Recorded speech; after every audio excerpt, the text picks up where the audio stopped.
Hello বন্ধুরা, শুভ বিবাহের নতুন পর্ব নিয়ে আমি তোমাদের সামনে চলে এসেছি। বাংলা সিরিয়াল সমাচারে তোমাদের স্বাগত জানিয়ে আমরা গল্পের শুরুতেই দেখতে পাচ্ছি যে সুধা তেজকে বলছে আর কি, যে দাবি যখন করেছেন তখন সেটার মান রাখতে শিখুন, নিজেকে নিজেই সামলাতে শিখুন, না হলে আবার আমাদের গরিব পরিবারকেই আপনি দোষারোপ করবেন। এই কথা শুনে তেজ ঘরের দিকে যেতে থাকলে দেখা যায় সুধাই উল্টা পা পিছলে পড়ে যায়। তখন তেজ বলে, গরিব হওয়ার দোহাই দিয়ে সিম্প্যাথি কুড়ানোর চেষ্টা করলে এরকমটাই অবস্থা হয়, আর আমাকেই বারবার করে এই পাকে আসতে হবে। তা বলে, আমাদের মতো গরিব পরিবারের মেয়েরা যদি পা পিছলে পড়েও যায় না, তাহলে নিজেদেরকে সামলাতে পারে, নিজেরা আবার তাদের নিজের পায়ে উঠে দাঁড়াতে পারে, কারো সাহায্যের প্রয়োজন হয় না তাদের। দেখা যায় তেজের বাড়িতে ঠাম্মি খুব রেগে গেছেন আর বলে যে দ্বিধাগমনে গিয়ে দাদুভাইয়ের এরকম অবস্থাটা কি করে হলো, এর উত্তর সুধাকে আমাকে দিতেই হবে। দিয়ে তখন সুধার বাড়ির উদ্দেশ্যে রওনা হয়ে যায় তেজের ঠাম্মি আর তেজের বাবা। এদিকে দেখা যায় সুধা উঠে দাঁড়ানোর পরেও আবার তার পা পিছলে যাওয়ার সময় পড়ে যেতে থাকলে তেজ তাকে সামলে নেন আর আবার দুজন দুজনের দিকে তাকিয়ে থাকে। আর বাড়িতে তেজের মা এদিকে খুব কান্নাকাটি করতে থাকেন। তেজকে এই অবস্থায় বাগানে যেতে দেখলে সুধার মা বলে, এই সুধা একটু খেয়াল রাখবি তো, এই অবস্থায় জামাই বাবা আবার বাগানের দিকে গেছিলো, পড়ে টরে গেছে নাকি, জামাতে তো পুরো কাদা লেগে আছে। এদিকে দেখা যায় সুধার জেঠিমা ঝিনুকের কান ধরে ঘরের মধ্যে নিয়ে আসছে আর বলে যে সত্যি করে বল, তুই কী করেছিস। ঝিনুককে বলতে থাকে, তোর কোনো আক্কেল জ্ঞান নেই, তুই এই অবস্থায় জামাইকে নিয়ে গেছিস বাইরে বাগানে আম কুড়োনোর জন্য। আর সমানে ঝিনুককে বকাবকি করতে থাকে। কিয়ারা তখন বলে যে আমরা তো সবাই গেছিলাম, কিচ্ছু হয়নি। ঠাম্মি তখন বলে, ছেলেটা অসুস্থ আর তোরা ওকে নিয়ে বাগানে চলে গেলি, তোরা কাদা জলে যেতে গেলি কেন, ছেলেটা পড়ে গেলে কি হতো বলতো, এই চোট লাগা অবস্থায় যদি তার আবার চোট লাগতো তখন। বিচ্ছু তখন বলে, ঠাম্মি রাগ করো না প্লিজ, ক্ষমা করে দাও। তেজ তখন বলে, ওদের সত্যি কোনো দোষ নেই, ওরা আমাকে স্বেচ্ছায় নিয়ে ওরা আমাকে নিয়ে যায়নি, আমি স্বেচ্ছায় গিয়েছিলাম আর কি। তেজ বলে, তবে হ্যাঁ, পা স্লিপ করে পড়তাম না যদি। সুধা তখন বলে ওঠে, আমি কিন্তু আপনাকে বাঁচালাম মিস্টার বসু মল্লিক, আর আপনি আমাকে দোষারোপ করছেন। তেজ তখন বলে, আপনাকে নয়, আমি নিজের ভাগ্যকেই দোষারোপ করছি। আর এই সমস্ত কথাবার্তার পর আবার যে যার কাজে ব্যস্ত হয়ে যায়।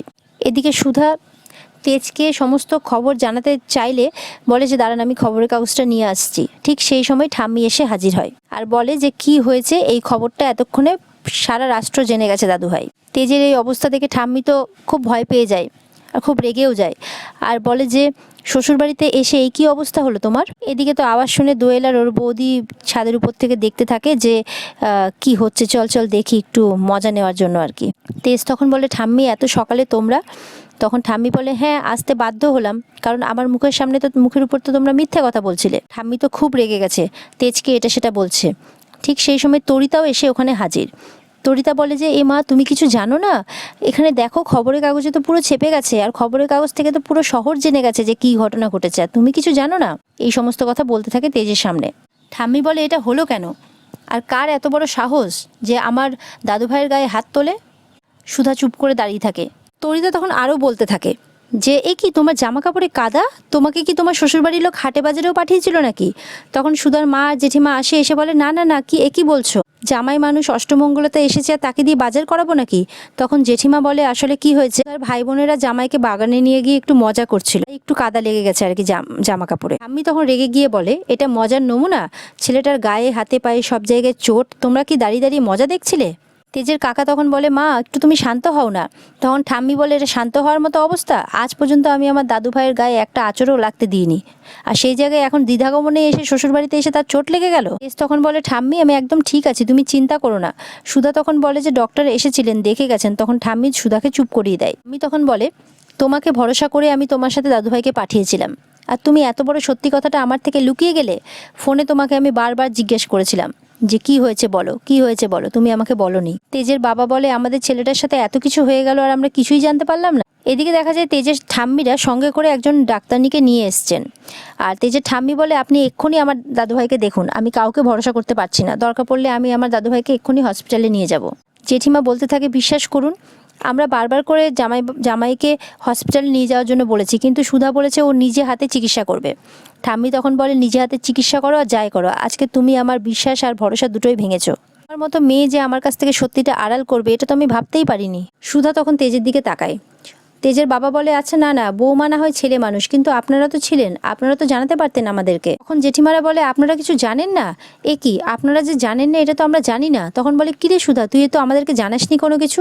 এদিকে দোয়েল আর বৌদি নিচে নেমে আসে আর তারাও ফোড়ন কাটতে থাকে।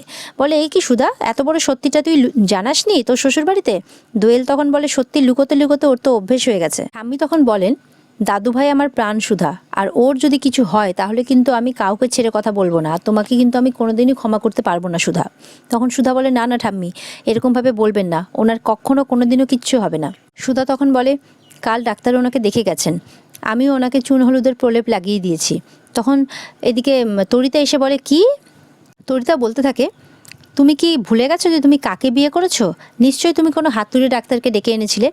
আর এত বড় বাড়িতে তোমার বিয়ে হয়েছে, যার সাথে তোমার বিয়ে হয়েছে সে সেই বাড়ির উত্তরাধিকারী, আর তুমি কিনা তাকে চুন হলুদের প্রলেপ লাগিয়েছো। তেজের কাকা তখন বলে, আচ্ছা আমরা এই দোষারোপের কাজটা না হয় পরে করব, এটাকে একটু থামিয়ে আমরা ঘটনাটা আসল কেন ঘটেছে এটা একটু জানার চেষ্টা করি। কার কাজ এটা? এমনও তো হতে পারে যে আমাদের কোনো রাইফেল এর পেছনে আছে। দোয়েল তখন বলে, না না না, কোনো রাইফেল না, এগুলো তো হয়েছে আমাদের সুধা দিদির জন্য। তখন ঠাম্মি একটু অবাক হয়ে যায়, আর দোয়েলকে থামিয়ে তখন তেজ বলতে থাকে, কারা হামলা করেছে সেটা এখন ইম্পর্টেন্ট নয়, তাছাড়া পুলিশ তো খুঁজছে অপরাধীদের। ঠাম্মি তখন তেজকে থামিয়ে দেয় আর দোয়েলকে বলে যে, কি বলছিলে তুমি? সুধার জন্য এইসব হয়েছে? তেজ তখন ব্যাপারটাকে সামলানোর জন্য বলে, ও ঠিকই বলেছে ঠাম্মি, সুধার জন্য এই সবটা হয়েছে। মনে মনে ভাবতে থাকে, আমি তো ঠাম্মিকে সত্যি বলতে চাইছিলাম, কিন্তু মিস্টার বসু মল্লিকই তো আমাকে আটকালেন। ঠাম্মি তখন বলে, এসব কি বলছো তুমি? নাত বউয়ের জন্য এই এমনটা হয়েছে? তখন তেজ বলে, হ্যাঁ ঠাম্মি, তুমি ঠিকই শুনেছো। এদিকে দেখা যায় তেজের কাকাকে ফোন করেছে সেই ছেলেগুলো যারা তেজকে পিটিয়েছে। তেজের কাকা বলে, তোরা কার সাথে কি করেছিস? তখন ওরা বলে যে তেজ বসু মল্লিককে আমরা একটু মেরেছি আর কি। তখন তেজের কাকা শুনে বলে, তোরা আর কাউকে পেলি না? ও আমার ভাইপো হয়। এটা শুনে তো কাতলারা পুরো ভয় পেয়ে যায়।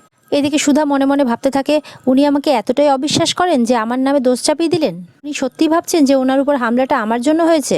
এইসব মনে মনে ভাবতে থাকে সুধা। দোয়েলরাও চুপ করে আলোচনা করতে থাকে, এখন যদি তেজ বসু মল্লিক সত্যিটা সবাইকে জানিয়ে দেয় তাহলে তো সুধা দিদির আর শ্বশুরবাড়িতে ফেরা হচ্ছে না। পরিতাও মনে মনে ভাবতে থাকে যে তুমি বসু মল্লিক বাড়ির সবার চোখের মণি হতে চেয়েছিলে না, বসু মল্লিক পরিবারে সবার দু চোখের বিষ হবে। আমি তখন বলে, নাতবউয়ের জন্য হয়েছে?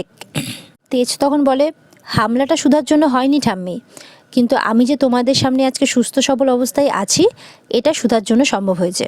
আজ সুধা না থাকলে আমার যে কি হতো সেটা ভগবান ছাড়া আর কেউ জানে না। সুধা তখন তেজের দিকে তাকিয়ে থাকে। বাড়ির সবাই তখন এই কথাটা শুনে মনে মনে খুব আনন্দ পায়। ওই গুন্ডাদের হাত থেকে সুধাই আমাকে বাঁচিয়েছিল। নিজের প্রাণের পরোয়া না করে উনি গুন্ডাদের সাথে লড়াই করেছেন, আমার প্রাণ বাঁচাতে এত বড় ঝুঁকি নিয়েছেন উনি। তেজের বাড়ির লোক সবাই শুনে খুব অবাক হয়ে যায়। ঠাম্মিও অবাক হয়ে তেজের সব কথা শুনতে থাকে।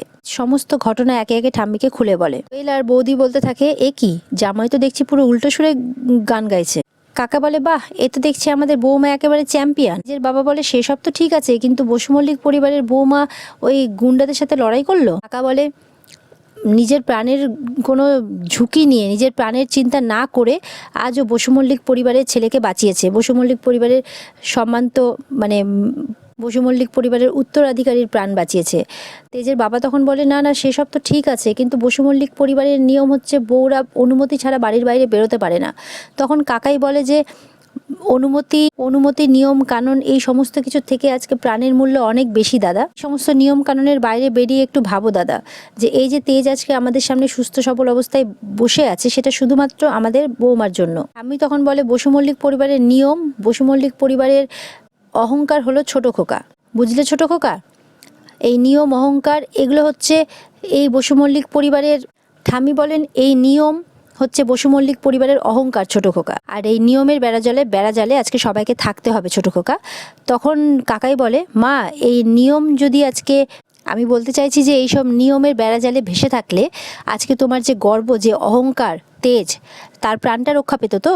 এই সমস্ত কথার মাঝেই ডাক্তার ম্যাডাম তখন বলেন যে আপনাদের বৌমা যে শুধুমাত্র গুন্ডাদের সাথে লড়াই করে আপনাদের ছেলেকে বাঁচিয়েছে সেটা নয়, এক রাতের মধ্যে সমস্ত ওষুধপত্র লাগিয়ে সমস্ত ঘায়ের অনেকটাই ক্ষত দূর করে দিয়েছে। আজকে অনেকটাই ক্ষত সেরে গেছে আজকে তেজের। উনি যদি এইভাবে সেবা শুশ্রূষা না করতেন তাহলে এত তাড়াতাড়ি এক রাতের মধ্যে এই ক্ষতগুলো সেরে ওঠা সম্ভব ছিল না। ডাক্তার ম্যাডাম বলেন, এই যে হলুদের লেপটা একদম ম্যাজিকের মতো কাজ করেছে। সত্যি খুব বুদ্ধিমতী আপনাদের বৌমা। আমি বলে তাহলে দাদু ভাইয়ের পুরোপুরি সুস্থ হতে কতদিন সময় লাগবে? ডাক্তার ম্যাডাম বলে অত চিন্তার কোনো কারণ নেই, ক্ষত যা আছে তা একটু বিশ্রাম নিলে 2-1 দিনের মধ্যেই ঠিক হয়ে যাবে। এই শুনে সবাই খুব আনন্দ পায়। ডাক্তার ম্যাডাম তখন বলেন যে অনেক ভাগ্য করে তুমি এরকম বউ পেয়েছো, একটু যত্ন করে রেখো। দেখো আজকে তো আমাকে কিছু করতেই হলো না, তোমার স্ত্রী একাই 100। এর বাবা বলে তো তা যখন কিছু করতে হলো না আপনাকে, তাহলে আপনার ফিসটা। আর তেজের ঠাম্মি তখন কড়া নজরে তেজের বাবার দিকে তাকায়। এদিকে ডাক্তার ম্যাডাম বলেন না না, আমাকে তো কিছু করতেই হয়নি, আমার ফিসটা দিতে হবে না। দিয়ে ডাক্তার ম্যাডাম চলে যান ওখান থেকে। আর এদিকে তেজের বাবা বলে যাক বাবা, অনেকগুলো টাকা বেঁচে গেল। সুধার ঠাম্মি সবাইকে বসার জন্য অনুরোধ করে। তখন তেজের ঠাম্মি বলে যে না, আমরা আজকে বসতে আসিনি, তেজের এইরকম দাদু ভাইয়ের এরকম কথা শুনে আমরা দৌড়ে চলে এসেছিলাম। তখন সুধা ঠাম্মির কাছে ক্ষমা চায় যে আমার এরকম ভুল আর কোনোদিনও হবে না ঠাম্মি। স্বামীর সেবা করে সুধা স্ত্রীর কর্তব্য পালন করেছে মাত্র, কিন্তু এই সত্যিটা আড়াল করে ও একজন বউয়ের কর্তব্য পালন করেনি, তাই এর শাস্তি ওকে পেতেই হবে। সুধা তখন ঠাম্মির দিকে তাকায়, সবাই তখন বাড়ির অবাক হয়ে যায়। তেজ তখন বলে ঠাম্মি, যদি শাস্তি দেওয়ার হয় তাহলে আমাকেই দাও, কারণ আমি ওনাকে বলতে বারণ করেছিলাম। ঠাম্মি তেজকে থামিয়ে দেয়। ঠাম্মি বলে তোমাকে বেশি কথা বলতে হবে না, তুমি এক্ষুনি আমাদের সাথে বাড়ি যাবে। তখন সুধার মা বলে আসলে ওদের তো গাঁট ছড়ার নিয়মটা এখনো হয়নি, পুজোটাও হয়নি। কাকাই তখন বলে ওনারা তো ঠিকই বলছেন মা, এখনও তো কোনো নিয়ম কানুন হয়নি, আর তাছাড়া সুধা তো খুব সুন্দরভাবে তেজের সেবা যত্ন করছে, ও থাকতে আর চিন্তা কিসে। ঠাম্মি তখন কিছুতেই শুনতে চায় না। সুধা এদিকে ঠাম্মিকে বলে আমি থাকতে ওনার ক্ষতি আমি কোনোদিনও হতে দেব না। সুধার মা জেঠিমাও খুব অনুরোধ করতে থাকলে ঠাম্মি তাও শোনে না, বলে যে না, আজকেই ফিরে যাবে ওরা। এই বলে ঠাম্মি বলে যে থানায় বড় অফিসারকে ফোন করো, যারা আমার দাদু ভাইয়ের এই অবস্থা করেছে তাদেরকে আজকেই আমি খুঁজে বার করব। তেজের বাবা চলে যায় পুলিশকে ফোন করতে। তেজ বলে ঠাম্মি আমি অলরেডি পুলিশকে ফোন করে দিয়েছি, ওনারা খুঁজছেন।